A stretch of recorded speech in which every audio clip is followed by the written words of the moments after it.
Bae sa Tanay Rizal na nakitaan ng sugat sa ulo na mula raw sa palakol. Ang suspect, kanya mismong mister na natagpuan ding patay. Selos ang tinitigang motibo sa krimen. May unang balita si EJ Gomez. Natagpo ang patay ang isang mag-asawa sa isang bahay sa Tanay Rizal kahapon. Walang saplot pang itaas ang 37 anyos na babae. Ayon sa pulisya, may sugat sa ulo mula sa palakol. Ang 45 anyos naman niyang asawa, wala na ring buhay malapit sa kanya.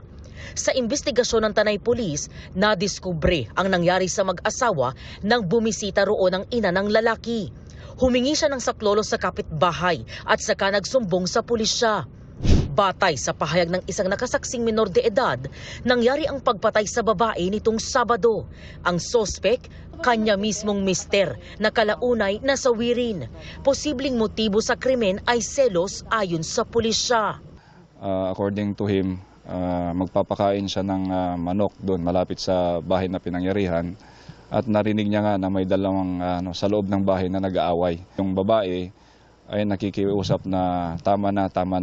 At saka yung narinig naman ng bata doon sa lalaki is linoloko mo ako.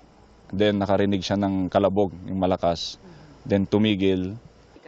Ayon sa pulisya, hiwalay na ang dalawa at naroon lang daw ang babae para manghingi ng sustento para sa kanilang 6 na anak. Na-recover ng pulisya ang palakol na nasa 24 na pulgada ang haba sa tabi ng babaeng biktima.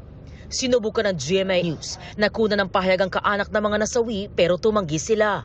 Ayon sa pulisya, hindi na nagpasyang ipa-autopsy ng mga kaanak ang mga labi ng mag-asawa. Ito ang unang balita. EJ Gomez, GMA News.